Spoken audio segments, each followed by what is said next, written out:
Bonsoir et merci de votre fidélité à Controverse, le débat contradictoire sur la RTB. La rue doit-elle donner le ton de la gouvernance au Burkina Faso? Sinon, pourquoi cette propension aux revendications tous azimuts et des réactions virales avec les organisations de la société civile? En face, les solutions proposées sont-elles à la hauteur? Quelle est la vision de la gouvernance qui est proposée? Des questions, mais aussi des réponses avec des invités. D'abord, Athanase Boudot de la majorité présidentielle. Bonsoir. Bonsoir, M. Kino. Merci d'être venu pour le débat. Deuxième invité à ce débat, Sidnoma Sankara du CEFOP, l'opposition burkinabé. Merci d'être venu. Merci, bonsoir. Troisième invité, M. Ludovic Bationo du MPP. Bonsoir. Bonsoir, M. Merci d'être là pour le débat. Et enfin, quatrième invité à ce débat, Rasmane Tietga de la CGTB. Bonsoir. Bonsoir. Merci d'être venu. On commence par vous avec Rasmane Tietga.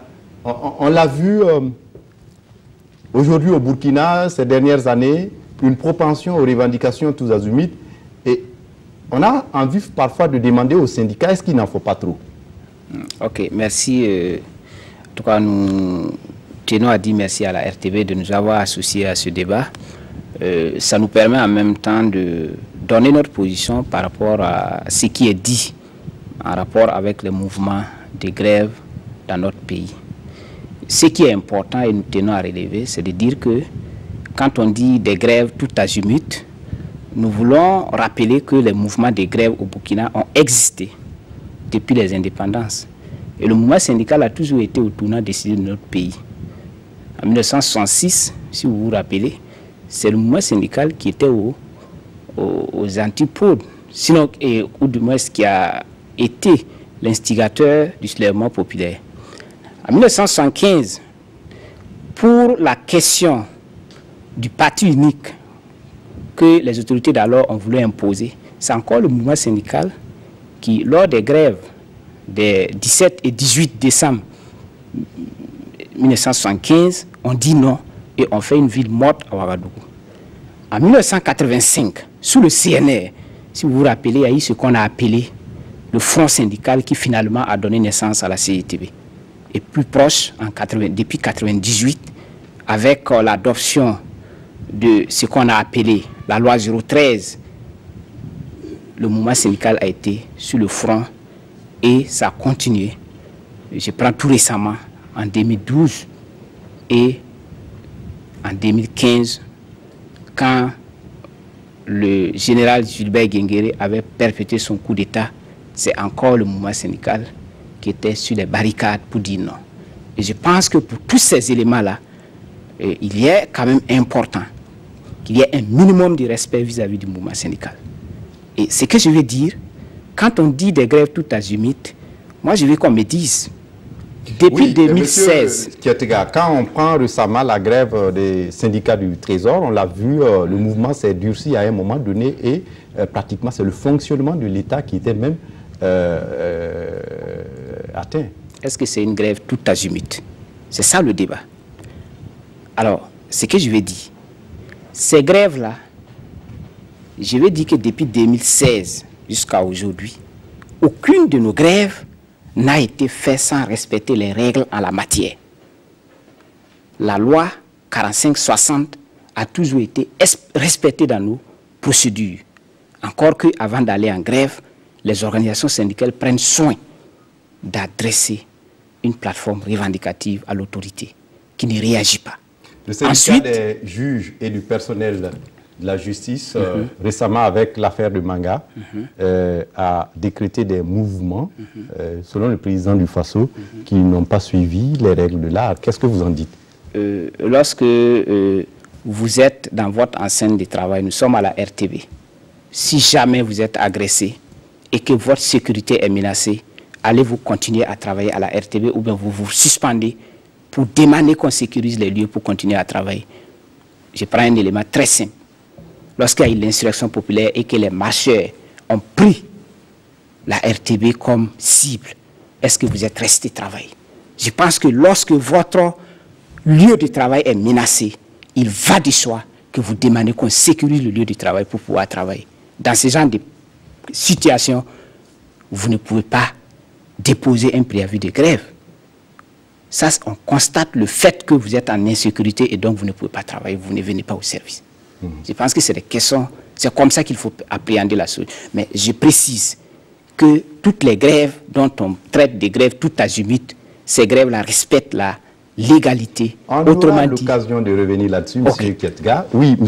Sankara, on l'a vu aujourd'hui, on a comme une propension à tout régler dans la rue. Est-ce que c'est ce que vous également vous constatez dans l'opposition? Bien sûr, c'est ce que nous, nous remarquons à l'opposition, mais moi je pense que tout ce que nous observons aujourd'hui, c'est pas, en réalité ça ne nous surprend pas du tout. Ça ne nous surprend pas du tout parce que le candidat Roch-Marc Christian Kaboré, d'alors effectivement a été touché par les syndicats en son temps, effectivement, qui l'ont vraiment fait savoir qu'il n'y aura pas de trêve. À ce moment, il était candidat, et d'ailleurs même tous les candidats à l'élection présidentielle, effectivement, ont été reçus par les syndicats. Et quand, pendant la campagne, ce régime, effectivement, s'est vanté sur son expérience. Mais maintenant qu'ils viennent et que rien ne bouge, moi je pense que les syndicats sont dans leur droit vraiment de revendiquer. Oui, Ludovic Bationo, est-ce que les syndicats, comme le dit M. Sankara, sont dans leur droit de revendiquer? Les revendications corporatistes ont leur raison d'être. Merci de me donner la parole à ce débat, très important et très intéressant. D'entrée de jeu, je crois que la question de l'incivisme ayant pris le dessus, et comme vous l'avez si bien dit avec le néologisme que vous avez créé en parlant de rucratie, c'est-à-dire la propension des mouvements de rue à vouloir créer une situation incontenable au Burkina Faso, ce qui a lieu de dire, avant de répondre à mon ami Sankara, c'est de dire à M. Kietga que c'est vrai, le MPP est un parti d'obédience social-démocrate et a à cœur les préoccupations des travailleurs. Ça, il n'y a aucun doute là-dessus. La preuve, dès que le pouvoir a été installé après la prestation de serment de son Excellence, le président Roch-Marc Christian Kaboré, je pense que tous les engagements qui avaient été pris ont été, je dirais, entérinés pour dire la continuité de l'État a été respectée, alors qu'il y a un certain nombre de lois qui auraient pu être mises en veilleuse, mais l'État a pris sur lui de mettre en œuvre la loi 81, qui a suscité ou nécessité, je dirais, une loi rectificative pour environ 39 à 40 milliards pour permettre effectivement que les gens soient reversés dans ce cadre-là.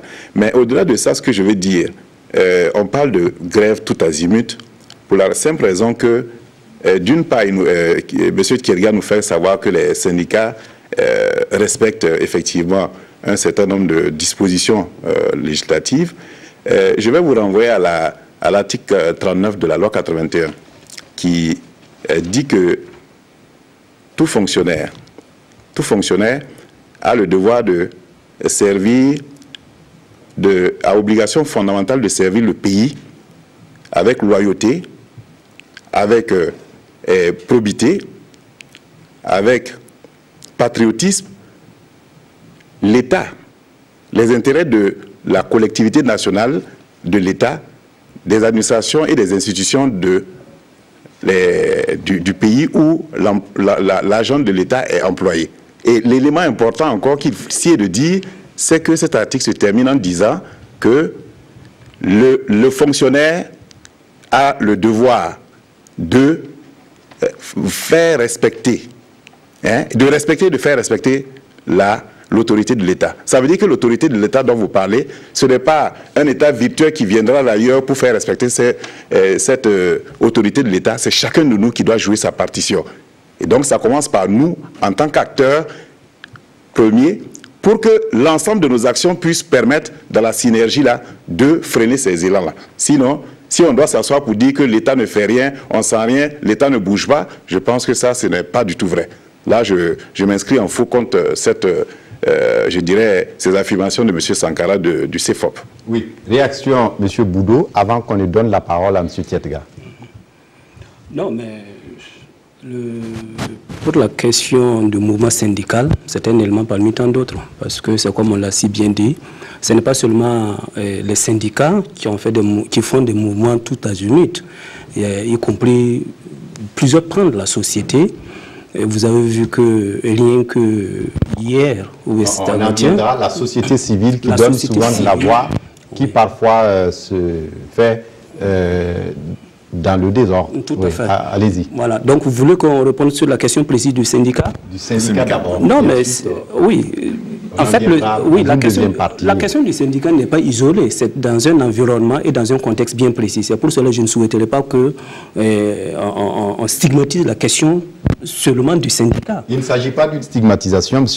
Boudot, mais de pouvoir distinguer les revendications corporatistes par rapport à un certain nombre de lobbying de la société civile qui n'ont rien à voir avec l'amélioration des conditions de vie des travailleurs, comme je parle sous le contrôle de M. Tietga, ou des conditions de travail tout simplement. Et donc, on va d'abord finir avec la question des revendications corporatistes et ensuite on en viendra à l'autre aspect. Oui, en fait, je perçois très bien la question, mais vous avez posé la question des grèves tout azimut. Oui. Ça veut dire que le terme azimut, ça veut dire que c'est les grèves à répétition. Ça veut dire que vous comparez... qui ne respectent pas parfois les règles. Oui, ça veut dire que vous comparez à un comportement d'avant qui n'était pas comme ça. Vous voyez? Ça veut dire que ce comportement se trouve dans un contexte bien précis. Autrement dit, si on constate cela, c'est non seulement lié à l'environnement, mais également à notre histoire. Et sinon, tout le monde est d'accord que les syndicats sont des partenaires clés des pouvoirs publics et ils doivent travailler ensemble à ce qu'on puisse arriver à avoir le bien-être des populations de façon générale, mais surtout de l'amélioration des conditions des travailleurs de façon particulière. Mais pour la question actuelle, il faut effectivement dire que ce comportement des grèves tout azimut là, effectivement, sont en contradiction souvent avec certaines lois, parce que quand vous prenez par exemple le SYNCHA, qui va en grève, le syndicat des travailleurs de la santé. Le syndicat des travailleurs de la santé, et souvent, par exemple, l'hôpital Yalagdo qui est fermé, parce que simplement on arrête le travail, parce qu'effectivement... Sans un service minimum. Sans un service minimum, parce que des gens ont été agressés. La question que la population se pose, c'est-à-dire que quand vous prenez un citoyen lambda, ce n'est pas forcément les intérêts des syndicalistes ici, mais c'est surtout le paysan qui est venu de Ouyouglia ou bien quelque part parce qu'il n'a pas trouvé de soins et il vient, son seul refuge, c'est de l'autre côté. Et ça peut se retrouver aussi être un parent du syndicaliste ou bien un parent d'un gouvernant. Donc, du bon coup, la question se pose, est-ce que c'est comme ça qu'il fallait résoudre? Est-ce qu'il n'y a pas une autre façon de pouvoir résoudre les questions entre syndicats et puis leur partenaire qui est le gouvernement, que forcément d'arrêter le travail directement sans un service minimum. C'est pour cela, effectivement, il faut se poser la question de la réglementation de tout ce mouvement syndical. Autrement dit, on est tout à fait d'accord que les syndicats, dans le contexte burkinabé, ont joué un rôle historique et il faut bien au contraire accompagner cela. Même si on sait que souvent, il y a des objectifs souvent qui ne sont pas forcément des objectifs allant dans le cadre du corporatisme. Ça, on le connaît aussi. Oui, M. Tietga, vous poursuivez souvent des buts inavoués. Est-ce que c'est exact? Je crois que sur cette question, le Premier ministre qui l'avait prononcé a eu le temps de revenir en arrière et nous ne souhaitons pas continuer dans cette logique-là. Et ce que je peux dire sur la question, c'est que ce qui guide les revendications des travailleurs là, ce sont leurs préoccupations premières. Et c'est que je lance souvent ce défi, résolver la plateforme et voir si les syndicats vont continuer. Mais comment expliquer qu'on fasse une grève sans un service minimum dans un hôpital justement, clé? Je vous renvoie à la loi 45-60. Voilà pourquoi on dit que la communication, là, il faut faire très attention. En réalité, les gens exploitent des éléments qui ne sont pas des faits. Nous sommes dans un état de droit, respectons la loi.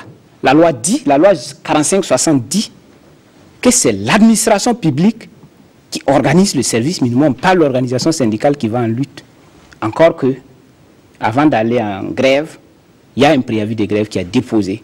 Et au Burkina, de façon unanime, les organisations syndicales déposent le préavis minimum 2 semaines. C'est le maximum. En réalité, les 2 semaines, c'est lorsque des personnes impliquées directement dans l'action gouvernementale doivent participer à la grève. Sinon, si c'est pour des agents, c'est 5 jours, 10 jours max. Mais les gens déposent un préavis de grève. Encore qu'avant le préavis, il y a d'abord une plateforme qui est déposée. L'autorité ne réagit pas.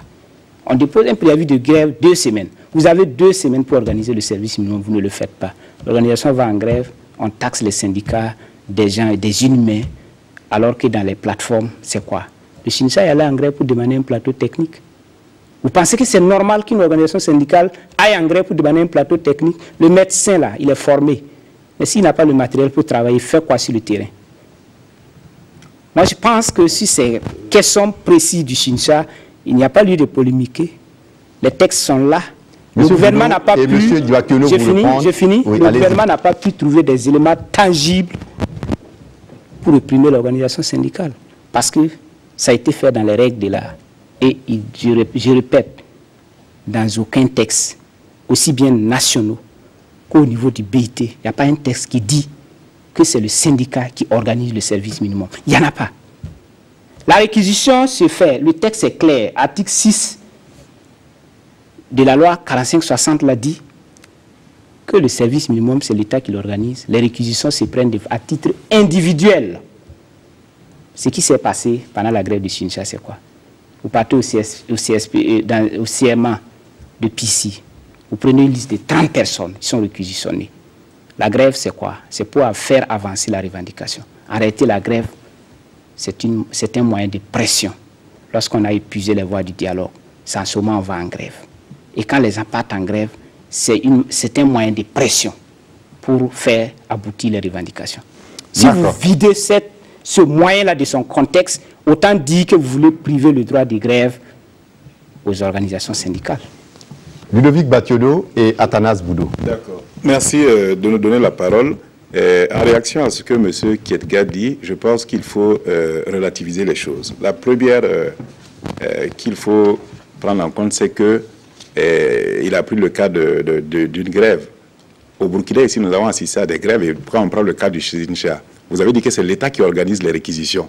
Mais il y a combien d'agents qui ont été réquisitionnés, qui refusaient de répondre, qui ne sont pas venus répondre à ces réquisitions-là? Ça, c'est déjà refusé d'obtempérer à une prédisposition ou une disposition de la loi. Déjà, voilà une erreur de votre part. Quand vous dites cela, mais l'intérêt général, vous le mettez où? Votre grève, vous pouvez la faire, mais avec un visage humain, et ça, c'est possible. Vous pouvez très bien le faire. Quand vous faites vos grèves et vous nous faites un bilan 100% de succès, mais les stagiaires, les agents qui sont en première année de service, hein, et qui sont dans les milliers d'agents qui sont dans les différentes provinces, et qui sont, je dirais, astreints à ne pas participer à la grève, qu'est-ce que vous en faites? Vous les instrumentalisez pour les utiliser contre la loi. Mais là, ce n'est pas normal. Si l'État se lève et essaie de sanctionner ces derniers, on dira que voilà, le gouvernement fait ceci, fait cela. Voilà des situations véritablement où le syndicat passe à côté. L'autre élément que je voudrais bien dire, c'est que nous avons assisté également à des grèves ici où des syndicats sont nés sans avoir au préalable, ils ont préparé des plateformes, ils ont juste introduit auprès des ministres, sans avoir au préalable rencontré les travailleurs concernés, sans avoir décidé en Assemblée générale, sont allés discuter et reviennent lancer des mouvements. On a assisté à ça aussi au Burkina. Et ça, vous allez me dire que c'est des procédures qui sont admises dans, je dirais, dans les pratiques syndicales. Non, je pense qu'aujourd'hui, il y a des dérives également au sein du monde syndical et il vous appartient de donner également une sorte de glas. Il faut sonner le glas afin qu'on puisse assainir également ce milieu-là. Parce qu'il y va également de la crédibilité du mouvement syndical burkinabé. Athanas Boudou. Oui, entendons-nous bien. Je n'ai pas dit que les grèves, ce n'est pas une bonne chose. Ça ne contribue pas. Bien au contraire, les grèves devraient interpeller de façon constante l'autorité pour que, ensemble, on puisse améliorer le service public. Ça, maintenant, c'est comment les grèves sont faites dans le contexte actuel, c'est ça que nous sommes en train de voir. Quand vous parlez des grèves de 2 semaines maximum et qu'on peut le déposer en 72 heures, et quand vous arrêtez, quand vous grèvez, grève illimitée, l'hôpital est fermé parce que un tel n'est pas intéressé parce qu'il a agressé, et quand on vous dit, mais vous êtes en grève, vous dites donc que vous avez arrêté le travail. Est-ce qu'il y a une autre façon de gréver que d'arrêter le travail de façon illimitée, exactement comme les magistrats l'ont fait et autres? C'est une grève. Donc ce n'est pas une question de faire un jeu de mots. Maintenant, pour nous, il faut se poser la question des conséquences. Est-ce que ces conséquences-là sont perçues par ceux qui font la grève avec ce qu'ils ont eu à faire comme prestation de serment? Parce que les victimes sont... Est-ce que l'intérêt du gouvernement, c'est pour le peuple? Est-ce que l'intérêt des travailleurs, c'est pour le peuple ou bien c'est des intérêts personnels et égoïstes? Donc, tout un ensemble de questionnements que on soit gréviste ou bien qu'on ne soit pas gréviste, qu'on soit bénéficiaire du service public ou pas, qu'on se pose. Et je pense que ce sont ces genres de rencontres avec des échanges, avec le partenariat, les échanges de façon que, virtuellement, les choses sont améliorées. Vous n'allez pas me dire que le texte que vous avez brandi est un texte qui ne peut pas être amélioré. Je pense quand même que ce sont des choses qui peuvent être améliorées, même si c'est écrit. Il y a ce qu'on appelle la déontologie. Et dans la déontologie, et au-delà des textes, il y a le bon sens du fonctionnaire. Donc moi je crois que, bien que les grèves soient justifiées, les grèves aujourd'hui posent des questionnements par rapport aux répétitions. Et vous avez très bien fait de parler des grèves tous azimuts. Maintenant, c'est comme je l'ai dit, on ne peut pas effectivement enlever les grèves du contexte actuel, que certainement qu'on va y revenir, comme vous l'avez cité. Oui, Sidnoma Sankara. Je juste une question. Comme il a posé des questions, je vais juste poser une question à M. Kiedga. C'est juste par rapport aux situations qui sont passées. Est-ce qu'il peut me donner l'exemple de situations qui sont présentées au Burkina où leur syndicat ou leur mouvement a eu à critiquer des déviations du mouvement ou de l'action syndicale? On a vu un agent du ministère de la Sécurité qui a été agressé lors du mouvement du Trésor. Est-ce que vous avez fait un écrit ou bien vous avez fait une déclaration pour condamner ça? Lorsque les magistrats sont allés en mouvement sans préavis, est-ce que vous avez critiqué ça? C'est pour dire que quand ça vous arrange, vous fermez les yeux. Et je crois que ça, ce n'est pas non plus de nature à montrer que vous êtes conséquent dans votre lutte. Sidnoma Sankara. Voilà, je dirais vraiment à mes chers amis de la majorité, du MPP et puis de la majorité, car la chose elle est aussi simple que ça. En toute honnêteté, les syndicats vous proposent une plateforme. Si vous savez que vous n'êtes pas à mesure d'apporter des réponses claires, justes et immédiates, il faut négocier franchement. Mais aujourd'hui, dire que vous n'avez pas les moyens pour le faire, bon, l'opinion ne pourra jamais vous comprendre. Parce que tout dernièrement, en décembre, après la table ronde de Paris sur le PNDS, vous nous avez fait comprendre au Burkina Faso ici que vous avez eu 18 000 milliards. Et rappelez-vous, l'opposition est sortie effectivement pour attirer votre attention sur cette communication en vous disant, dites à la population que c'est d'abord des intentions de financement. Qu'est-ce qu'on n'a pas entendu? On nous a traités d'apatrides au Burkina Faso ici. Aujourd'hui, vous êtes en train de dire que ça coince. Aujourd'hui, vous dites que vous n'avez pas les moyens nécessaires pour répondre à leurs revendications. En réalité, ce sont vos propres mots qui vous rattrapent aujourd'hui. Et je pense qu'il faut parler de façon franche avec la population. Il faut parler de façon franche avec les syndicats, parce que ce sont des Burkinabés.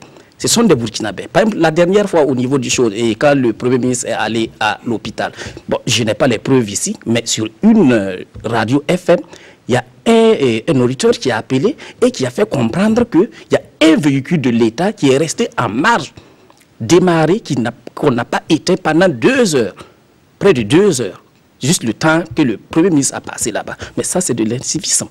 La population ne peut pas voir ça et puis dire que ou bien les syndicats ne peuvent pas effectivement constater ça. C'est ça, je dis, je n'ai pas les preuves, mais c'est sur les antennes d'une radio et cette personne n'a aucune raison. Oui, mais la personne n'a aucune raison effectivement à mentir. Tout de suite, si, bon, effectivement, prenons un autre exemple. Voilà, prenons peut-être un autre exemple. Prenons un autre exemple. Tout de suite et maintenant. Et il y a eu un conseil de ministres où on a parlé du renouvellement et des véhicules des ministres. Entre vous et moi, Si on parle de renouvellement, on parle de renouvellement des véhicules du parc automobile de l'État. Ok, d'accord, mais si on parle de renouvellement, ok, mais si on parle de renouvellement, en tout cas, c'est qu'ils en ont déjà. Mais c'est bien. C'est pour renforcer dans cette situation, dans cette situation, vous avez parlé de la moralité. Vous avez parlé de la moralité. Vous avez demandé au syndicat effectivement d'utiliser la morale. C'est pas ça. Mais s'il y a des agents aujourd'hui que vous avez nommés, effectivement, qu'ils ont des problèmes, en tout cas, avec leurs véhicules et de service. Mais au nom, effectivement, de ce patriotisme, mais utilisez vos propres véhicules. Vous aurez donné quand même l'exemple. Vous prenez un cas spécifique, les ambulances et puis autres. Mais en réalité, ce n'est pas seulement de ça qu'il s'agit. C'est pas seulement de ça qu'il s'agit. Oui, on ne va pas beaucoup insister, mais Athanas Boudot, et on passe la parole à Tedgar. On n'utilise pas seulement le cas des ambulances, effectivement, pour nous dire que c'est bon. Athanas Boudot. Monsieur Bakiono, s'il vous plaît, Athanas Boudot a la parole. C'est cette question de désinformation qui fait qu'aujourd'hui, avec le développement des TIC, les gens sont un peu perdus. Les gens sont à la limite perdus. La question des véhicules de l'État, pour la question spécifique qui est soulevée ici, c'est une programmation qui c'est pas seulement aujourd'hui, c'est une programmation budgétaire et ça rentre dans le cadre de la politique budgétaire de l'année. Et c'est des choses qui ont été discutées, y compris avec l'opposition, et c'est une mise en œuvre du gouvernement. Et si vous êtes à l'Assemblée, l'opposition est en bonne posture à l'Assemblée. Et donc le budget de l'État... Non, je suis... Mais la question de l'opportunité, c'est quand qu'il faut effectivement payer les véhicules pour renouveler le parc. Vous rentrez dans n'importe quelle administration, que ce soit au milieu de au milieu central, vous allez voir que ce soit à la santé, que ce soit au niveau de l'administration, un peu partout, vous avez un parc automobile qui est désuet. Et ça plombe le service de l'État. Le recouvrement, on ne se met pas comme le recouvrement des recettes. On ne se met pas comme ça pour amener des malades à l'hôpital. Ce n'est pas avec des taxis.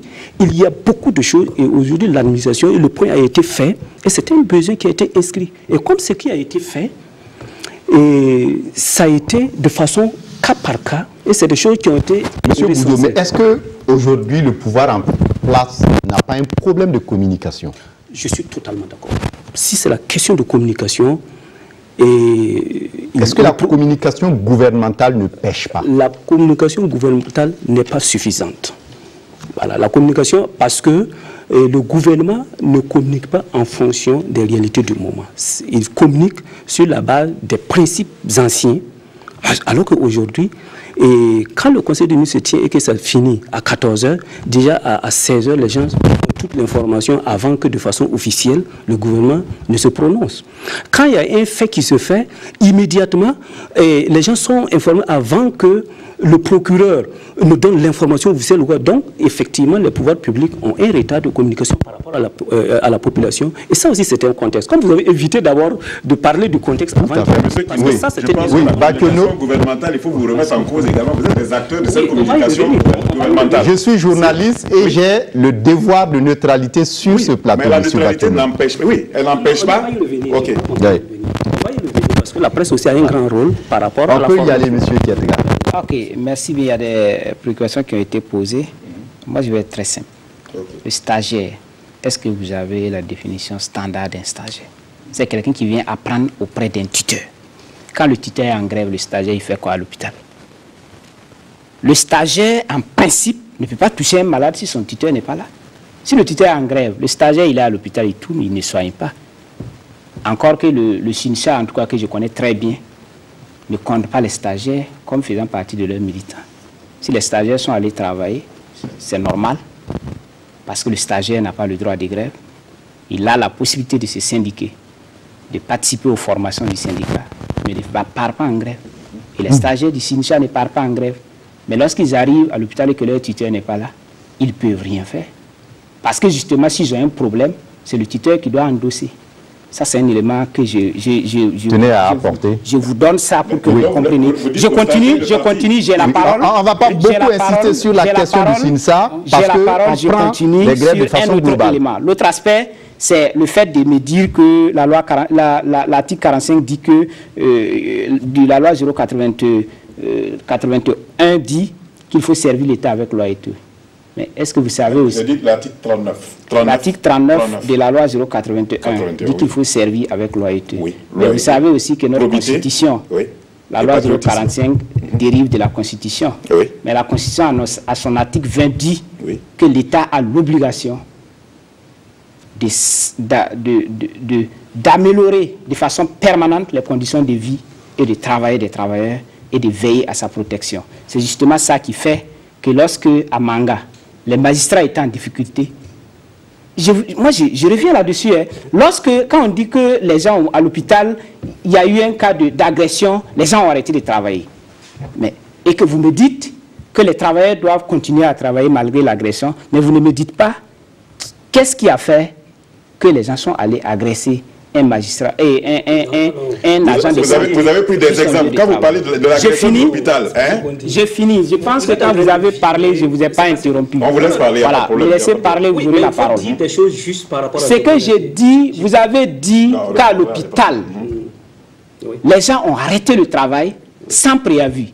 Mais je dis quand vous êtes agressé sur votre lieu de travail, le seul souci là, c'est de vous mettre à l'abri. La grève doit être organisée. La grève doit être organisée, mais quand dans votre lieu de service on vous agresse, vous faites quoi? D'accord. Vous pouvez même mourir. Monsieur si vous mourrez, vous travaillez. Oui, monsieur Sidnoma, réaction et on passe à la prochaine étape. J'ai un élément que je voulais relever là-dessus, très rapidement. C'est encore que les grèves là, il y a un fond qu'il faut prendre en compte. Il y a des préoccupations des travailleurs qui sont posées. Moi, je pense que ce serait intéressant d'analyser les préoccupations. Les grèves tout azimut, dès le départ, je vous ai dit qu'il n'y a pas eu de grève tout azimut ici. Les grèves ont respecté les règles, à moins que je n'ai pas la même compréhension de grève tout azimut. Les grèves que les travailleurs posent respectent effectivement. Même le sitting dont on parle, c'est prévu.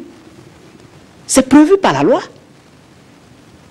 Donc je pense que si aujourd'hui une organisation syndicale ne respecte pas la loi, je pense que... Avant qu'il me parle, s'il vous plaît. S'il vous plaît. C'était juste pour dire, je suis entièrement d'accord avec ce qu'il dit, sauf qu'il faut que je précise quelque chose.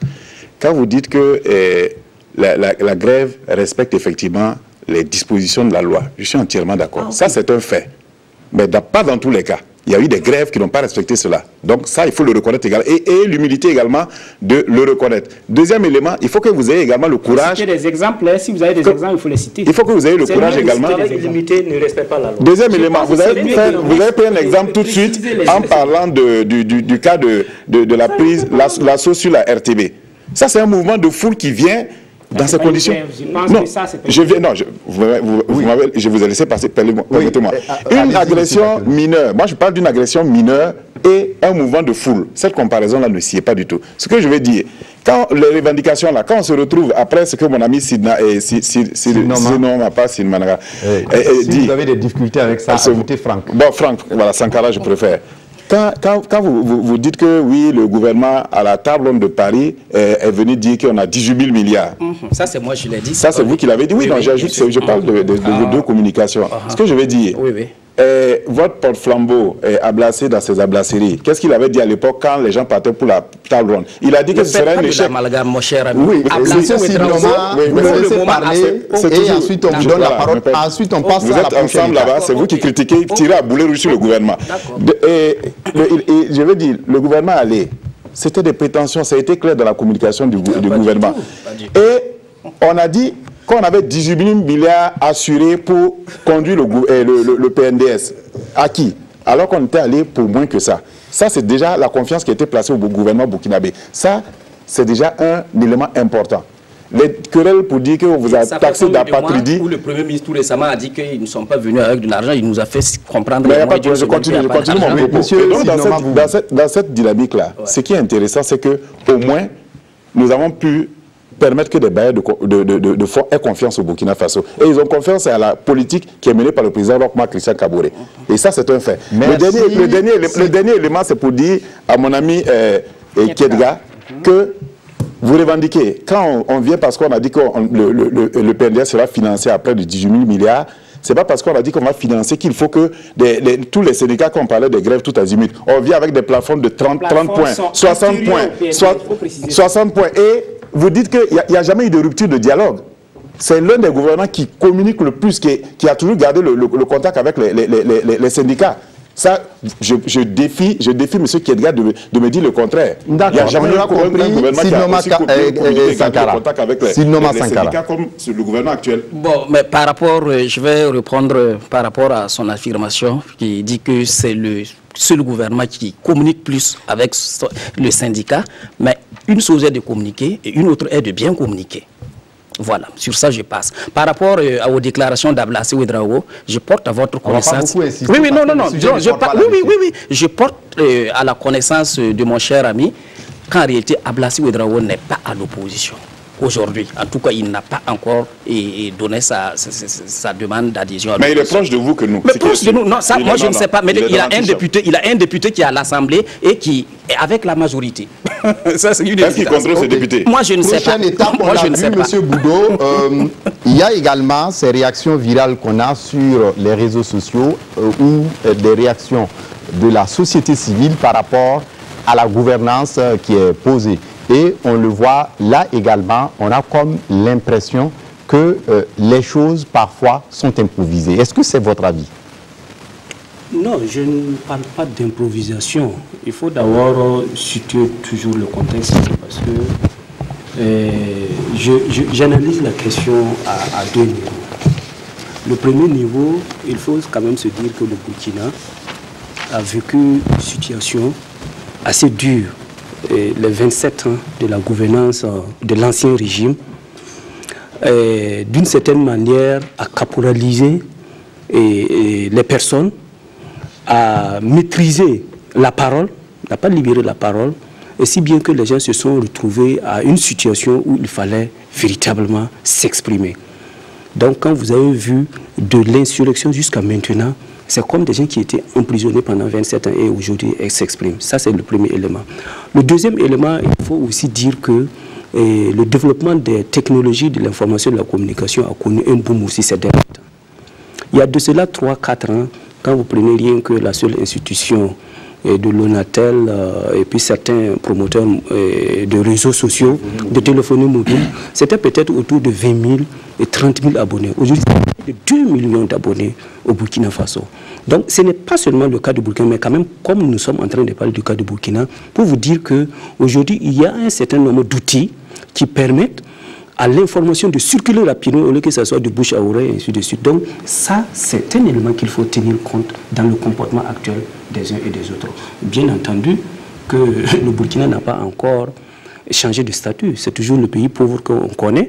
Et je ne crois pas que quelqu'un ait la prétention de faire bouger de pays pauvres à pays développés. Et on pose les bases pour améliorer et quitter d'une situation A à une situation B qui est meilleure à la situation A. Je crois que c'est comme ça qu'il faut poser le problème. Je crois que c'est ça qui aussi est en partie du phénomène des réseaux sociaux et autres. Mais c'est un phénomène, en tout cas majorité urbaine. C'est vraiment surtout dans les milieux urbains, ce n'est pas dans les milieux reculés où véritablement les gens, ce n'est pas les réseaux sociaux et autres. C'est surtout dans les préoccupations que nous voyons actuellement là, surtout les manifestations, c'est surtout urbain. Oui, Ludovic Bationo. Oui, je crois que c'est un phénomène nouveau lorsqu'on parle d'éthique. Aujourd'hui, une bonne partie de l'actualité se recherche sur les réseaux sociaux. Maintenant, malheureusement, les principaux internautes, ou la majorité des internautes, ou du moins une partie des internautes, ne comprend pas toujours que ce n'est pas tout ce qui est balancé sur les réseaux sociaux qui est vrai. Parce qu'on assiste à des vagues de dénigrement, à des vagues d'informations. Je sais qu'à l'époque, il y avait des gens qui avaient tellement confiance à Facebook, qui croyaient que c'était sur Facebook, il fallait battre la campagne présidentielle ou d'autres campagnes législatives et autres. Ce qui a lieu de dire, c'est que tous ces phénomènes-là méritent d'être encadrés. D'être encadrés par tout le monde. Par tout le monde déjà. Aujourd'hui, si on dit qu'on empêche que les gens aient accès à Facebook, on dit qu'on est en train de restreindre les libertés des gens. Mais en ouvrant Facebook, il faut qu'il y ait des protocoles d'utilisation de ces outils-là. À la fois, l'État a sa part à jouer, les différents utilisateurs ont leur part à jouer, il y a des limites à ne pas dépasser, et les autorités de régulation de ces outils, je pense que le CSC doit avoir un droit de regard sur tout ce qui se dit, tout ce qui se fait sur ces réseaux sociaux et doit... beaucoup plus la CIL et puis... Voilà, la CIL, voilà. Mais comme il y a des éléments de... Qui gère la question des réseaux sociaux. Oui, la CIL, effectivement. La CIL, et puis... Mais également le CSC, par moment, il y a des éléments qui sont dits sur les radios qui sont transférés là-bas. Et comme mon ami Sankara l'a dit tout de suite, on a affirmé quelque chose sur une radio, ça peut être une vérité d'évangile, parce que c'est Radio Omega ou bien c'est Terre Radio, on renvoie ça, on se dit non, c'est vrai, alors que c'est pas toujours... Mais il faut que vous teniez compte... Oui, Sidnoma Sankara, est-ce que, à l'opposé de ce que M. Boudou et M. Batiuno le disent, ces réseaux sociaux, l'action de lobbying de ces organisations de la société civile ont fait aussi bouger des lignes? Voilà, avant de répondre à votre question, je voudrais dire à mon cher ami Batiuno qu'en réalité, il faut que vous teniez compte de ce que les émissions interactives, effectivement, vous donnent comme information. Si vous trouvez qu'en réalité, tout ce qui se dit là-bas, c'est faux, mieux vaut effectivement la prendre. Et au cas où c'est une rumeur, au cas où c'est pas une vérité, vous ne perdez rien. Mais si tout de suite, maintenant, vous jetez tout comme ça, en réalité, vous serez surpris. Tenez compte surtout de ça. Ça, c'est un conseil que moi, je donne à la majorité. C'est un conseil. Par rapport aux affirmations du grand frère Boudou Athanase, qui dit que c'est à partir de l'insurrection, effectivement, que la parole a été libérée. Moi, je salue la mémoire de Norbert Zongo. Nous, on est jeunes, mais en toute honnêteté, depuis 1998 jusqu'en 2014, en réalité, beaucoup sont ceux, effectivement, qui pouvaient parler, effectivement, sans être très, très, très inquiétés. Donc pour peut-être qu'on aura besoin d'un historien sur ce plateau pour nous situer à partir de là, la parole a commencé. Il y a un certain nombre de réactions par rapport c'est pour qu'on ne circonscrit pas seulement que c'est seulement à votre pendant votre pouvoir effectivement que la parole, mais c'est ce que vous voulez nous faire comprendre. C'est ce que vous voulez nous faire, c'est ce que vous voulez nous faire comprendre. Parce que vous voyez, donc moi je pense que on l'a vu, est-ce que quelque part l'action de ces organisations de la société civile, l'action de ces réseaux sociaux, comme l'a dit M. Batiuno, n'est pas encadrée si bien qu'on reconnaît leur utilité et même leur nécessité dans le débat démocratique? Alors, vous savez, le Burkina a fait un choix. Et le choix que nous avons choisi là, c'est la démocratie et l'état des droits. Il y a des textes que nous avons ratifiés. Respectons-les.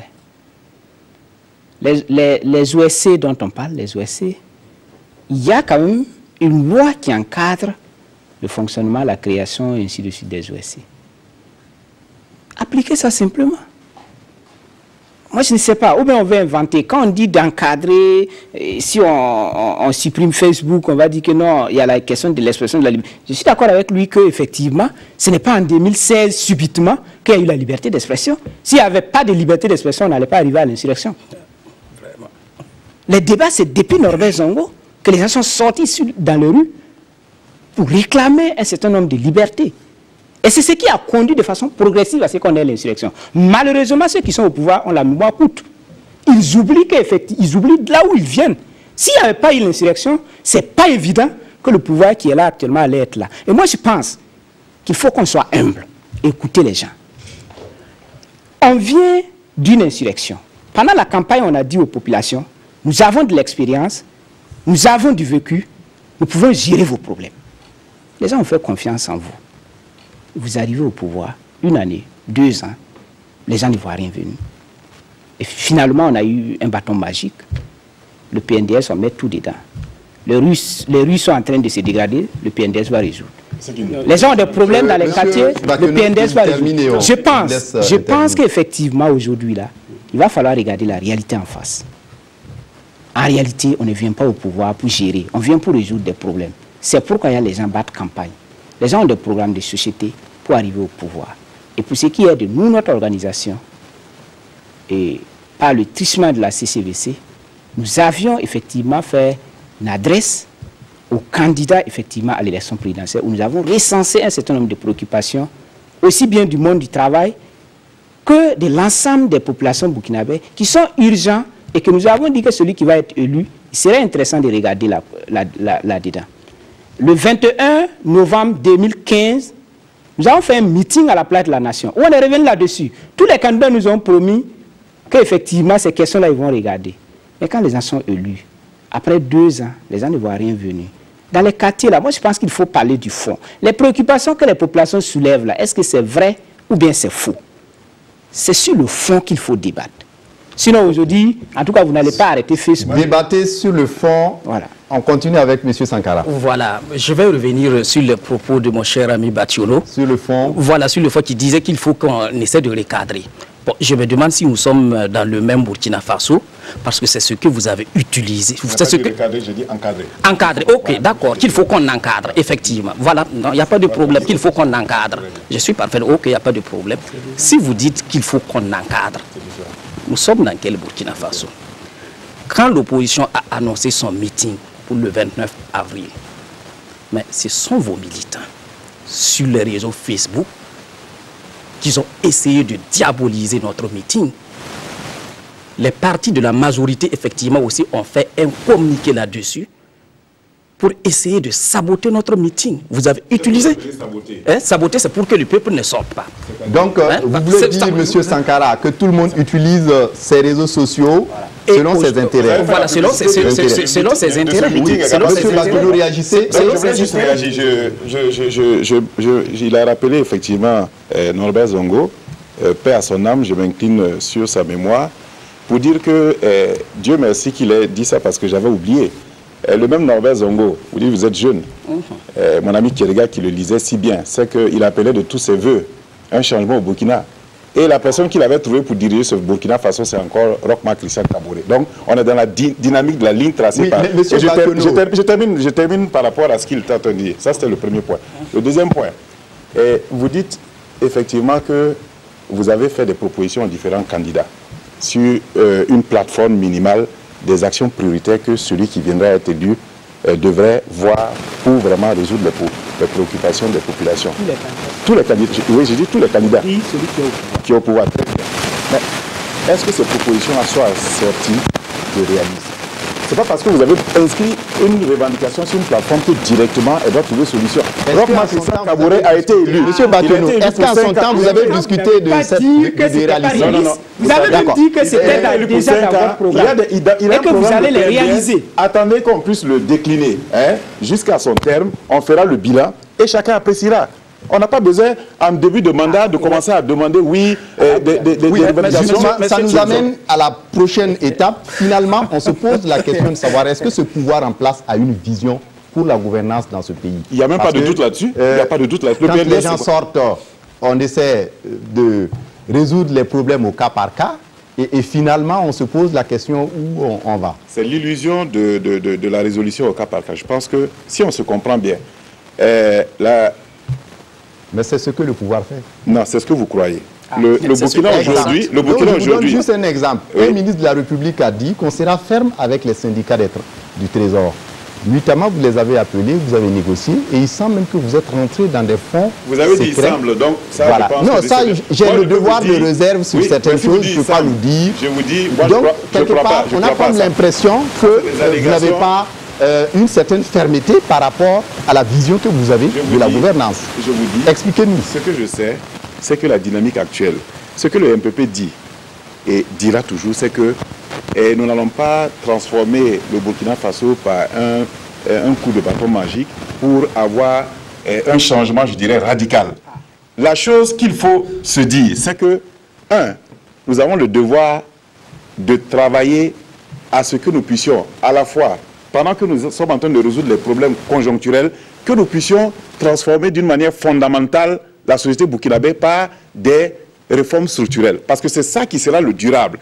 Mais est-ce que vous pouvez inscrire des vraies réformes structurelles pendant que les syndicats sont en train de revendiquer des augmentations de salaire, pendant qu'une bonne partie de ces travailleurs également ne respectent pas les devoirs qu'ils ont comme contrat avec l'État? Quand vous revendiquez, c'est bien. Mais je ne vous ai jamais vu sortir des notes pour attirer l'attention des fonctionnaires qui ne sont pas exemplaires, qui ne viennent pas au service, qui viennent faire le commerce. Est-ce que ce n'est pas le pouvoir aussi qui a prêté le flanc? Quand il y a eu la grève des magistrats, la fameuse grève des magistrats, on l'a vu à l'époque, c'était une grève qui n'était pas aussi populaire que ça, mais finalement, le pouvoir en place a accédé à leurs revendications et finalement, les syndicats vont se dire que, tiens, si on peut résoudre leurs problèmes, on y va. Ce que je peux vous dire, de ce que je sais, je réponds à la première question avant de venir à la dernière. De ce que je sais, les négociations dont vous parlez qui ont été réglées nuitamment, je crois que ce qui a été dit au Trésor, ils avaient demandé une augmentation de l'indexation de leur fonds commun qui devait quitter de 35% à 75%. Ça, le gouvernement a été clair là-dessus, c'est niet. Ça, je le dis. Maintenant, vous pouvez apporter l'information contraire, c'est ce que je pense. C'est ce que nous, au MPP, nous pensons avoir dit au syndicat. Deuxième élément, la question de parler de la nouvelle corporation, c'est-à-dire créer un corps, je dirais, spécifique au Trésor, ça aussi, ça a été dit que ce n'était pas possible. Parce que je ne peux pas comprendre que vous, syndicalistes, je reviens à vous, que vous acceptez que des gens soient recrutés sur la base du statut général de la fonction publique et que c'est même une fois à l'intérieur, viennent maintenant changer les règles du jeu, ils veulent maintenant des statuts particuliers. Et ça, vous ne pouvez rien dire là-dessus. Voilà les réalités. On va laisser intervenir M. Boudot. Oui, allez-y, réaction. Oui, déjà la réaction, parce que il ne faut pas qu'on ait l'impression que aujourd'hui les manifestations qui sont faites là, c'est une mauvaise chose. Bien au contraire. Pour moi, en tout cas, la lecture que je fais, ça dénote d'une vitalité de la démocratie. C'est un boom et c'est une très bonne chose qu'il y ait, par rapport au contexte du moment, que les gens puissent s'exprimer. Que ce soit du point de vue corporatiste, je vais parler des syndicats, que ce soit du point de vue des sociétés civiles, que les gens puissent s'exprimer. Cela ne veut pas dire qu'il n'y a pas une vision au niveau du pouvoir de l'État. Mais quand on parle de la vision, il y a ce qu'on appelle la dynamique de cette vision. C'est pour cela, quand il y a la vision qui est déclinée en plan, comme le PNDS, qui est mise en œuvre à travers le budget de l'État chaque année, il y a même des lois de finances rectificatives pour pouvoir prendre en compte un certain nombre de données. Et je pense que c'est comme ça que l'État doit fonctionner, tout en ne perdant pas de vision, la vision que nous avons. Ça, c'est le premier élément.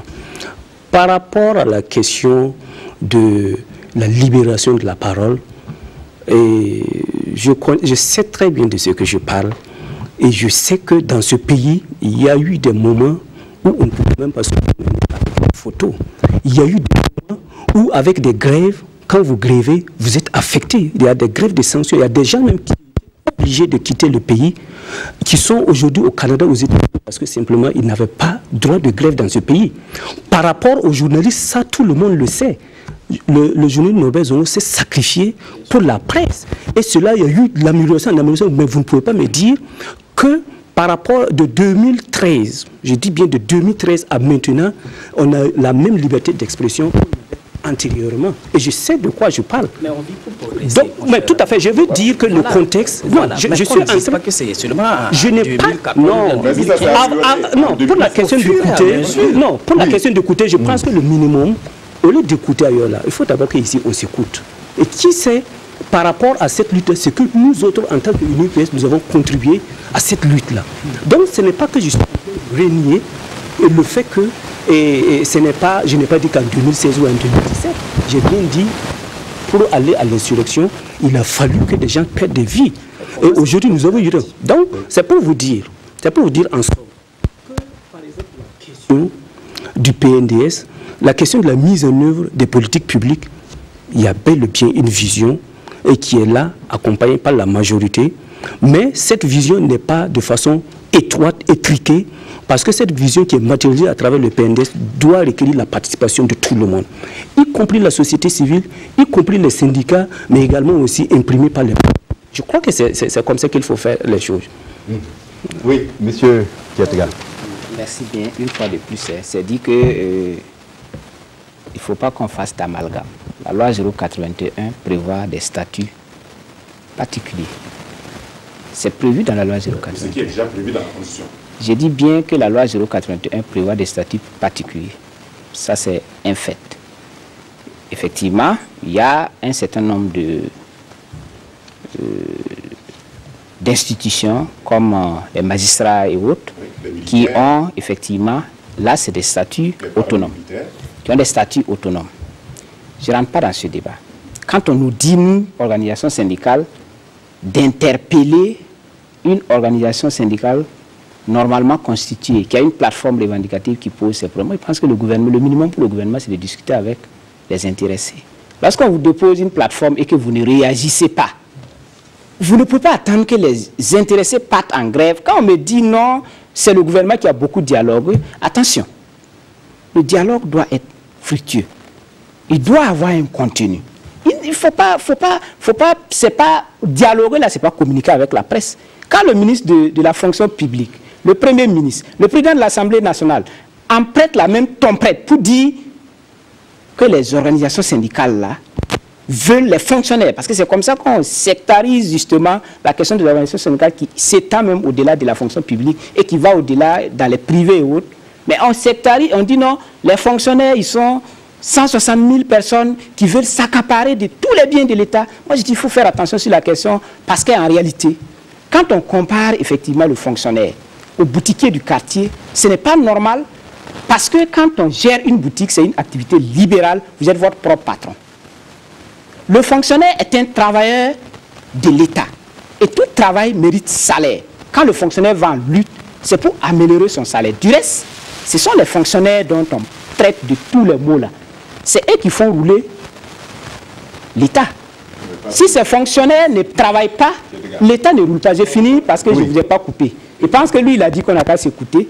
J'ai la parole. Vous m'avez posé des questions, je réponds. Donc, effectivement, sur la question là, moi je pense qu'il faut qu'on soit suffisamment visionnaire et regarder pour comprendre que les fonctionnaires, c'est eux qui font rouler l'État. Quand ils ont des préoccupations, les fonctionnaires ont été suffisamment brimés depuis le CNR jusqu'à aujourd'hui. Et aujourd'hui, là, je pense, l'UTS que les travailleurs payent, là, on vous a fait savoir que l'UTS n'a pas toujours existé dans notre pays. C'est après, je finis, parce que c'est important, parce qu'on traite les fonctionnaires des gens sans cœur, des gens qui veulent s'accaparer de tout. Il faut que les choses soient claires. Du reste, l'UAS a demandé au gouvernement de faire une étude pour faire la part des choses entre la charge du fonctionnement, dont le Premier ministre dit tous les jours que c'est au-delà de ce qui est recommandé par l'UEMOA. Nous, on veut que le gouvernement fasse une étude pour faire la part des choses entre ce qui revient aux fonctionnaires et la charge du fonctionnement. Le fonctionnement des institutions comme la présidence, le Premier ministère, l'Assemblée nationale, il faut qu'effectivement il y ait une part des choses pour que nous puissions comprendre réellement qu'est-ce qui vient dans l'approche des travailleurs. L'autre aspect, la transformation fondamentale dont on parle là. Quand on parle d'une transformation fondamentale qui s'accompagne d'une vision politique, en tout cas dans le PNDS, nous on n'en voit pas. Vous savez, la transformation fondamentale veut d'abord que notre indépendance soit un acquis. Nous ne sommes pas indépendants sur cette question-là. Vous comprenez pourquoi, au niveau des mines, nous sommes à la porte et nous prenons 10%. Il y a des pays de la sous-région, je peux vous renseigner, qui sont au-delà. Certains pays sont à 35%, d'autres sont au-delà. Mais nous, on est venus, on a dit qu'on est venus. Vous avez dit que vous êtes un parti socialiste qui pratique une politique social-démocrate qui pratique une politique sociale. Non, j'ai dit qu'il y a que... D'accord, on va... Je vais finir, parce que c'est un élément, je souhaite que vous me permettez de terminer. Vous avez été un peu long. On va permettre à Draman Guéné, qui a recueilli les questions des téléspectateurs à travers les réseaux sociaux, mais aussi au téléphone, qui va nous résumer les questions des téléspectateurs. Et ensuite, on revient dans le débat. Oui, Draman Guéné, bonsoir. Bonsoir, Foussé Kindo. On a reçu beaucoup de questions, mais on a dû recouper parce qu'il y en a énormément. Alors, la première question nous est venue de Waïguia, de la part de Suleiman Ouedraogo. Il justifie les grèves là par des problèmes qui sont réglés au cas par cas. C'est-à-dire que pour lui, on a l'impression que si tu dors, tes intérêts dorment aussi. Au Burkina, il n'y a que la lutte qui paye. Tanti Rebecca de Beregadougou, pour elle, les grévistes, la grève pénalise la population. Alors, est-ce qu'on peut s'aimer aujourd'hui et en récolter les fruits le même jour? Si ça continue comme ça, nous du secteur privé, nous allons aussi nous rebeller. Adama Ouedraogo de Waïguia, c'est le propre du Burkina. Tant qu'on ne chauffe pas, il n'y a rien. Même les avancements qui sont élémentaires pour un fonctionnaire, si tu ne réclames pas, tu ne l'as pas. Donc, le syndicat est dans une logique. Abdoulaye Soma de Ouagadougou. Alors la question est adressée aux représentants du syndicat. Qui peut aller en grève? Est-ce qu'un travailleur qui n'est pas syndiqué a le droit d'aller en grève? Sylvestre Bazier de Tinkodogo, pourquoi voulez-vous que les travailleurs dorment avec la faim pendant que des sans-emploi se font des fortunes? Il faut lutter d'abord contre l'impunité et le clientélisme avant de demander aux syndicats de se calmer. Alors, Brema Yambré de Ouargaï, lui, il se pose la question: à quand les états généraux de la fonction publique annoncés depuis longtemps? Adama Ouedraogo de Ouagadougou, lui, il a deux questions. Sa première est adressée aux représentants du syndicat. Comment appréciez-vous la disparité de traitement entre des corps de métier, même à diplôme égal? Est-ce que ça ne vous dérange pas qu'à niveau égal, un travailleur puisse avoir 5 fois plus qu'un autre de la fonction publique? Sa dernière question est adressée aux représentants du pouvoir. Au Burkina, est-ce qu'on n'est pas dans un chemin de la loi du plus fort, où quand il y a beaucoup de moyens de pression, tu es plus écouté par le pouvoir? Alors ce sont là, Kindo, les questions qu'on a pu récolter pour vous. Merci à vous, Draman Guéné. Alors, Ludovic Bationo, oui. C'est parce que l'État, les problèmes des travailleurs, règle les problèmes des travailleurs au cas par cas. Cette question revient encore. Bon, je crois que par rapport à cela, la réponse est là. Monsieur Kiedga disait tout de suite que les syndicats sont, je dirais, autonomes, ils déposent leur plateforme individuellement. S'ils déposent individuellement, c'est au cas par cas. Est-ce qu'ils viennent ensemble de manière collective pour introduire leur revendication? Est-ce que dès le départ, en janvier 2015 ou c'est 16, quand vous avez pris le pouvoir, il aurait fallu rencontrer les organisations syndicales et puis de commencer à discuter franc-jeu? Vous avez attendu que les magistrats commencent et ensuite, voilà. Donc, on n'a pas attendu parce que le gouvernement a été mis en place. À peine on était en train de mettre en chantier les projets d'organigramme des ministères, qu'il y a eu l'attaque djihadiste, les questions sécuritaires sont venues prendre le dessus ensuite. Et vous savez comment ça fonctionne, la machine. Donc, de ce point de vue, je pense que le gouvernement, quand les ministres sont dans leur, je dirais, coquille là-bas, ça ne veut pas dire qu'ils sont enfermés à ne rien faire, ils travaillent. Oui, et donc, de ce point de vue... Tanti de Bérigadougou dit que les grèves pénalisent les populations et que finalement, si ça continue, le privé va s'y mettre. Oui, je précise que le privé va aussi en grève. Vous avez vu ce qui s'est passé à la Burkina et tout récemment avec ce qui se passe à l'hôtel Silmandé. Ça, c'est dans le privé, mais il y a la grève. La grève, comme je l'ai dit, c'est le moyen ultime de l'organisation syndicale. Et les syndicats, quand ils vont en grève, ce n'est pas de gaieté de cœur. On va en grève lorsque le dialogue est rompu.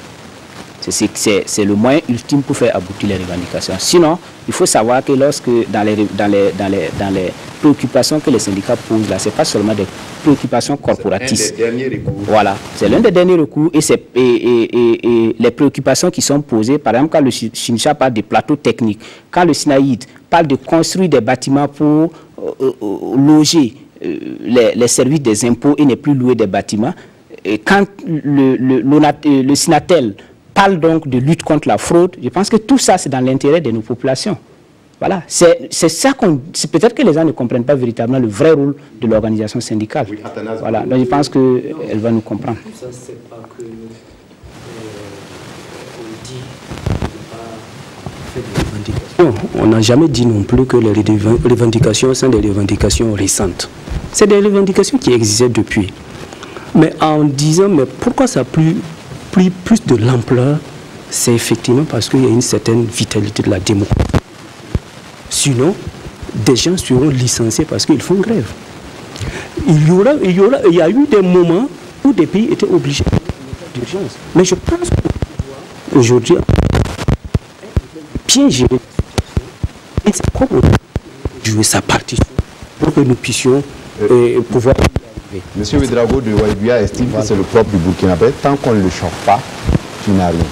Non, je ne pense pas, parce que vous pouvez chauffer et de par la nature du régime, on vous chauffe également. Vous pouvez chauffer et puis il y a des gens qui ont été licenciés, oui ou non, dans ce pays. Il y a des gens qui ont été affectés, oui ou non. Non, des gens qui ont été affectés, des licenciés qui n'ont pas été repris. Et ça existe aussi au continent. Il y a des cas. Donc, pour vous dire que, moi, je pense qu'aujourd'hui, oui, mais non, la France n'est pas un régime d'exception. La France est un régime d'urgence. La Turquie est un état d'urgence. Pour des fêtes de grève. Oui, non. Pour des fêtes de grève. C'est pour... Non, de grève. Je vous dis, la France est en état d'urgence pour des questions d'attaque terroriste. Il ne faut pas confondre les faits. Non, je vous dis que la situation au Burkina est une situation démocratique et c'est bien géré. Seulement, il faut bien l'encadrer. Abdoulaye Souma estime, M. Ketga, que qui peut aller en grève? Est-ce que le travailleur qui n'est pas syndiqué peut aller en grève? Je précise pour cet auditeur que le droit de grève est un droit constitutionnel. La Constitution offre à tous les citoyens ce droit de grève-là. Donc, on peut l'utiliser. Maintenant, si vous êtes dans une organisation syndicale, bien entendu, on précise que, dans la loi 081, dont l'autre parlait tout à l'heure, que c'est bien ceux qui sont syndiqués, qui sont concernés. Ceux qui ont effectivement... Non, la position le dit, mais c'est organisé. C'est organisé, c'est pas n'importe qui se lève pour aller en grève. Un travailleur non syndiqué, comment... Bien entendu, si ses intérêts sont pris en compte par l'organisation syndicale, vous n'avez pas votre carte, mais vous partez en grève. Parce que la grève, le fruit de la grève vous profite. Sans être militant, sans être... Mais vous êtes dans un service. Ça, je pense qu'il fait allusion effectivement à une déclaration du parti majoritaire que je souhaite revenir là-dessus. Mais il faut faire attention. Le droit de non-grève, là, personne ne s'est battu pour l'avoir. C'est plutôt le droit de grève qui a été un combat et que les défensifs, beaucoup sont morts pour l'obtenir. Ok. Autre question, un téléspectateur de Tenkodogo, M. Bazier Sylvestre, qui estime qu'il faut d'abord lutter contre la corruption et le clientélisme avant de demander aux syndicats de se calmer. À ce niveau, il y a déjà un travail qui est en train de se faire. Je pense que la SCE travaille d'arrache-pied sur des dossiers de crimes économiques qui sont transmis, et vous connaissez bien la procédure. Mais on est dans un pays où les gens font souvent semblant de ne pas connaître la réalité. On dit, nul n'est censé ignorer la loi. C'est pas ce qu'on dit. Nous avons une situation où aujourd'hui, lui, on le prend un présumé coupable. En même temps qu'il est présumé coupable, il est présumé innocent. Et il y a une procédure pour établir qu'effectivement, il est auteur de l'accusation qui est portée contre sa personne. Donc, tout ça, vous savez que l'autre élément également, l'autre paire de manches, c'est aujourd'hui la question de la justice. Les conditions ont été créées pour que vraiment les juges soient dans les conditions pour travailler, pour être à l'abri de toute corruption et de faire vraiment...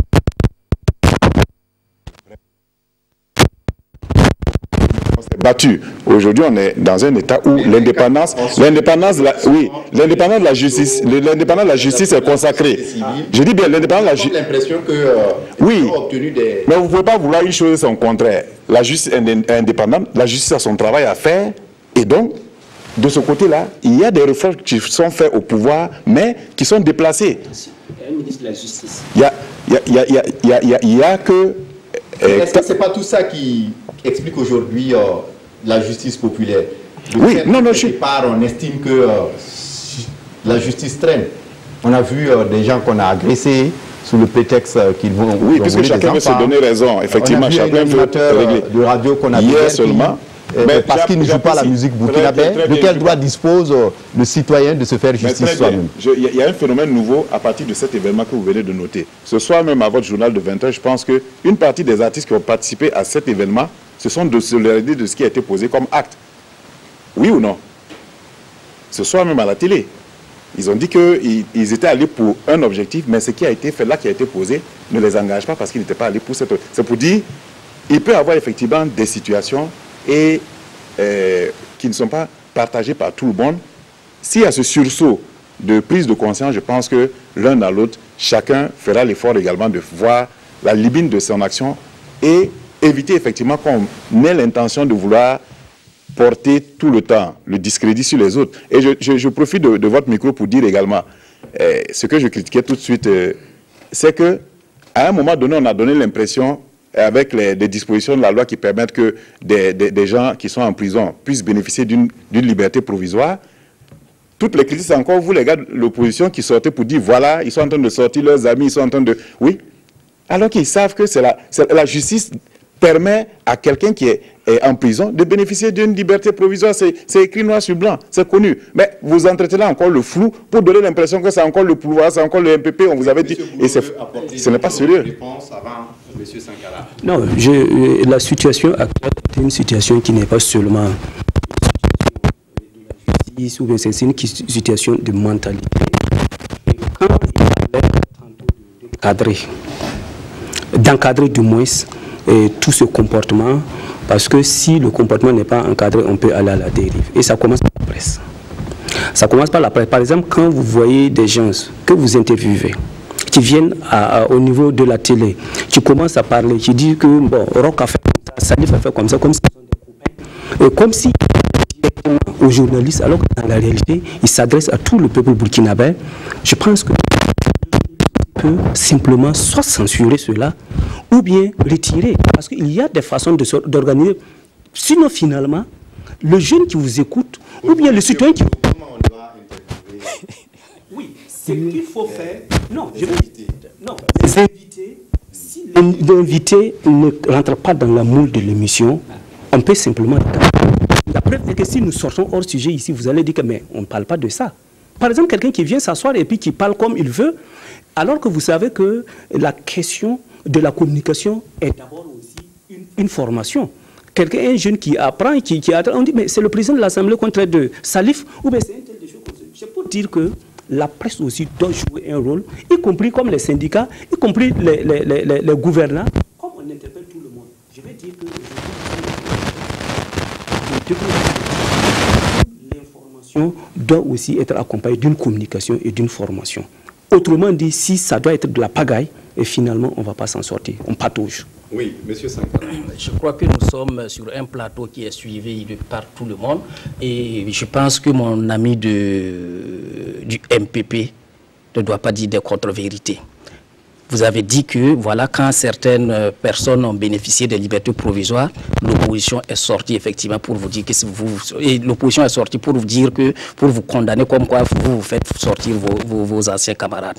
En réalité, ah non, mais moi, non, c'est pour recadrer,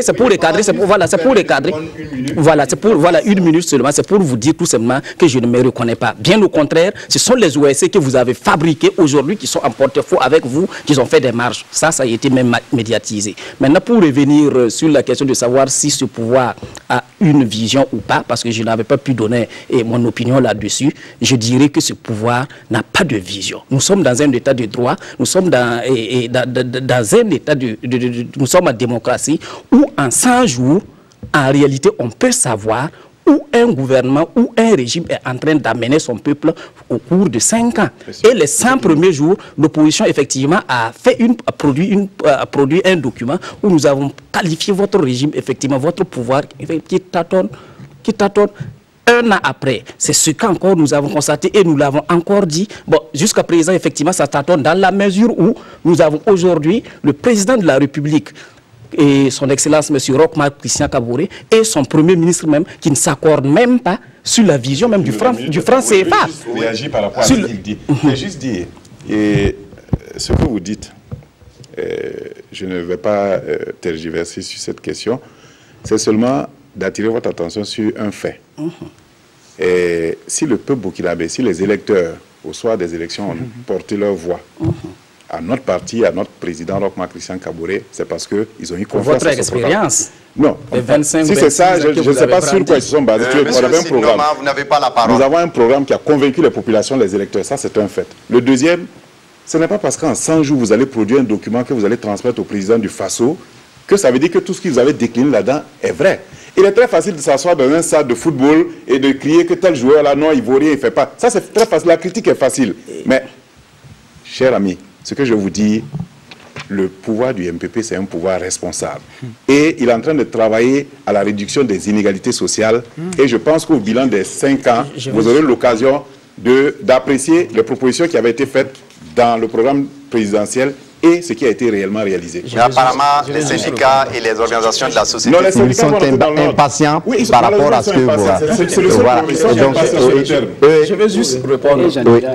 En fait, vision ou pas vision, tout le monde est unanime à reconnaître que le Burkina vient de loin. Voilà, avec tout ce qu'on a eu. Parce que pour ceux qui ont suivi un peu les derniers événements avant la fuite de chef de l'ancien régime, je vais parler de Blaise Compaoré, les gens avaient dit qu'après son départ, le Burkina allait prendre feu. Ah si vous n'étiez pas là, je vous donne l'information que les gens disaient qu'après Blaise, c'était le cataclysme. Aujourd'hui, et partout, et ce n'est pas seulement cela, et partout quand vous voyez un régime qui a beaucoup duré, après il y a de l'instabilité. Ça c'est encore un élément vrai. Mais aujourd'hui, les institutions sont en place, les institutions fonctionnent. Et nous sommes dans une période de transition. Je dis bien dans une période de transition. Oui, si. Vous l'avez jamais dit. Monsieur Boudou. Non. Allez-y. Les États de la fonction publique. Allez-y.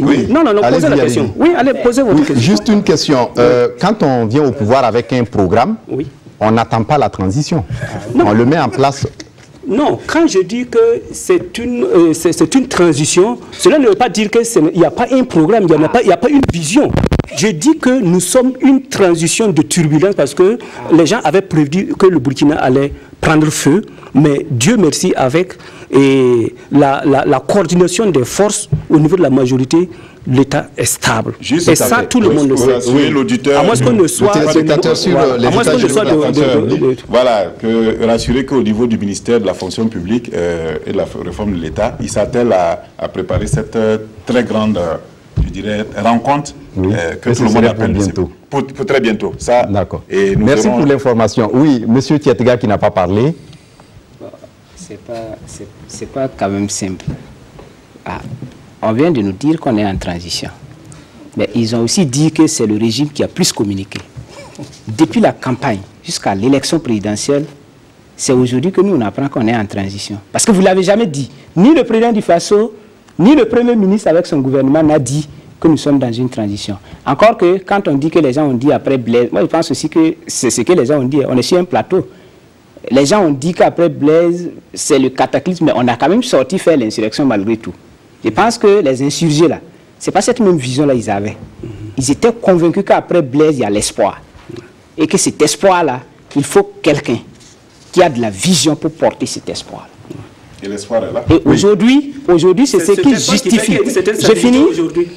L'espoir est là. C'est ce qui justifie l'impatience, effectivement, des Burkinabés. C'est que vous qualifiez d'impatience. Vous voulez que les Burkinabés dorment avec la faim, qu'ils ne mangent pas, ils attendent.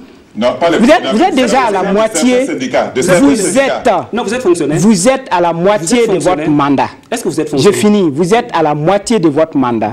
Et vous dites aux gens d'attendre et que les organisations syndicales sont pressées, alors même que vous êtes venus trouver les plateformes. D'accord. Vous êtes fonctionnaire? Ça, c'est pas important. Je suis venu représenter le mouvement syndical. C'est vraiment pour dire qu'il n'y a pas ce Burkinabé qui dort. Si c'est par rapport au syndicat, il n'y a pas ce fonctionnaire qui s'est levé le 25 du mois qui n'a jamais touché son salaire. C'est le même budget de l'État, bien au contraire. Le budget de l'État. Oui, ça c'est beaucoup plus encore bon. Oui, si vous pensez que c'est des perdièmes, je vous donne l'information. Je vous donne l'information que la gestion de l'État est plus compliquée que vous le dites. Oui. Ce n'est pas aussi simple parce que 50% de la masse salariale, quand vous prenez la masse salariale que vous divisez par les recettes fiscales, ça fait 50%. Et vous ne trouvez pas normal qu'on vous donne l'information. Vous dites seulement que non, vous êtes là pour lutter pour améliorer les conditions de vie. Vous n'avez rien à foutre avec ça. Alors que l'État burkinabé c'est justement un élément important sur lequel moi je voulais revenir. Ah oui, mais non. La masse salariale fait 50%. Le reste des recettes là, cette année, le Premier ministre a dit qu'on a fait près de 6% de croissance. Qui a produit cette croissance-là? C'est encore les fonctionnaires. C'est faux. Non. Ce n'est pas les fonctionnaires, cher ami. C'est tous les Burkinabés qui ont produit cette... Y compris... regardez simplement la composition des richesses. Il y a une question que vous avez adressée à laquelle vous n'avez pas répondu. Ce n'est pas les fonctionnaires qui l'ont produit. Comment appréciez-vous la disparité de traitement entre corps de métier, même diplôme, souvent pas salaire égal? Ça relève du pouvoir de l'État. Ça, je pense que c'est les autorités qui peuvent répondre à une telle question. Très bien, nous allons répondre. par rapport à cela, lorsqu'on parlait des différentes plateformes qui ont été soumises au gouvernement, si vous voyez qu'il y a certaines qui ont trouvé résolution, c'est parce qu'il y avait effectivement des inégalités criantes et criardes qui existaient dans le traitement de certains travailleurs. Et c'est la réduction ou du moins le rétablissement de ces équilibres-là qui fait qu'on pense qu'on a résolu des plateformes, certaines plateformes et les autres on n'a pas résolu. C'est ça. C'est pour dire que c'est un pouvoir responsable et qui sait prendre ses responsabilités quand il le faut. Oui, et il ne nous reste pas beaucoup pour conclure cette émission, M. Sidnoma. Ok, merci bien. Et à mes chers amis de la majorité, vous dites qu'il y a espoir aujourd'hui. L'espoir est là, oui, l'espoir est là. Vous pouvez me dire combien coûte le pain, la miche de pain le moins cher au Burkina Faso? Combien de francs ça coûte? Quel pain? Quel type de pain? Le pain, ouais, le pain ordinaire qu'on achète. Vous l'achetez à combien? Vous l'achetez à combien? Non, je vous ai posé une question. Vous n'avez pas ce prix. Vous êtes devenu le journaliste. Vous n'avez pas ce prix. De toute façon, à ce niveau, le pain fait 150 francs. Or, en réalité, dans les différentes communications... Quel gramme? Parce qu'il y a le grammage aussi qui compte. Oui, ils ont... Bon, moi, je ne me rappelle pas. C'est le pain de 120 francs. C'est le pain de 120 francs qui aujourd'hui... C'est le pain de 120 francs qui aujourd'hui coûte 150 francs. Et l'État ne fait rien. Malheureusement, vous n'écoutez pas les radios le matin. Mais si vous écoutez, c'est un cri de cœur que la population vous lance toujours. Donc, mais si vous écoutez, par rapport à la gouvernance, par rapport à la gestion actuelle, on n'aura pas le temps de répondre en fait à certaines questions, notamment la coloration un peu régionaliste que prend certaines revendications aujourd'hui. Et on n'aura pas non plus le temps de répondre à beaucoup d'autres préoccupations. Peut-être qu'on organisera un autre débat sur ces aspects. Voilà, merci d'être venu pour ce débat parce qu'il y a le journal de... Oui, il y a le journal de... Mais c'est à 22h30, c'est une heure fixe et donc... bon, juste une minute, Monsieur Boudot. Non, moi je voulais simplement rassurer les Burkinabés que aujourd'hui, c'est vrai qu'il y a des préoccupations qui n'ont pas encore toujours leur réponse, mais il faut aussi le comparer par rapport à la situation actuelle, à l'environnement du moment, mais surtout aussi introduire ce qui se passe ailleurs. Et donc on doit toujours continuer à attendre? Non, ce n'est pas qu'on n'attend pas. Est-ce que, aujourd'hui, je sais que l'État fonctionne normalement. L'État fonctionne normalement et bien au contraire, le budget qui est mis en place est un budget le plus objectif et le plus ambitieux de tous les budgets que le gouvernement. Merci, Monsieur Ketega. Ok, pour dire en 3 mots. Le premier élément, c'est par rapport à la déclaration du parti au pouvoir. Il faut faire attention. On a dit que le parti au pouvoir s'insurge contre les grèves sauvages, répétitives, qui constituent un véritable frein à la relance économique. C'est ça la manière de communiquer. Ça, c'est un élément que je relève. Le deuxième élément appelle ces militants à se démarquer des grèves. Faisons attention pour ne pas diviser les travailleurs, encore que la politique ne se mène pas dans les services. Merci. Monsieur Sidnoma Sankara. À mes amis de la majorité, je voudrais vous dire de ne pas considérer les syndicalistes et l'opposition comme vos ennemis, vos adversaires. Votre véritable adversaire, c'est le programme sur lequel vous êtes élu. Travaillez effectivement à mettre ce programme en place. Et pour terminer, je voudrais souhaiter une bonne saison hivernale à tous nos parents qui sont en ville et dans Je réponds au nom des paysans. Merci. Oui. Et je dirais avec Georges Gusdorf que la violence naît de l'impatience d'avoir raison. Et ça veut dire que la question de l'incivisme, des violences... Et si la violence permet de régler des questions urgentes, on fait comment? Et même si elle permet de régler des questions urgentes, il faut les éviter, ces violences-là. Je dirais que le message que le parti a donné, il n'est pas contre les syndicats qui respectent un certain nombre de règles. Et donc, les syndicats qui vont toujours outrepasser le strict minimum de leurs prérogatives pour aller au-delà, vont également avoir l'occasion qu'on leur dise également que ce n'est pas juste, qu'il faut qu'ils fassent des mouvements, je dirais, à visage humain. Merci à vous, M. Bakiono. Merci à tous les Burkinabés. Nous invitons tous les Burkinabés à se mobiliser pour la réussite du PNDS, car... Merci, le message est compris. Ils sont venus pour le débat Athanase Boudot de la majorité présidentielle. Également était là pour le débat Sidnoma Sankara du CEFOP, l'opposition burkinabé. Également avec nous, Ludovic Bationo du MPP et M. Rasmani Tietga a représenté la CGTB à ce débat. Merci pour votre attention, merci pour les appels et les messages sur les réseaux sociaux, notamment Facebook. Merci à Draman Guéné pour m'avoir aidé à préparer et à présenter cette émission. Merci à tous pour l'attention et à très bientôt pour un autre numéro de Controverse. Au revoir.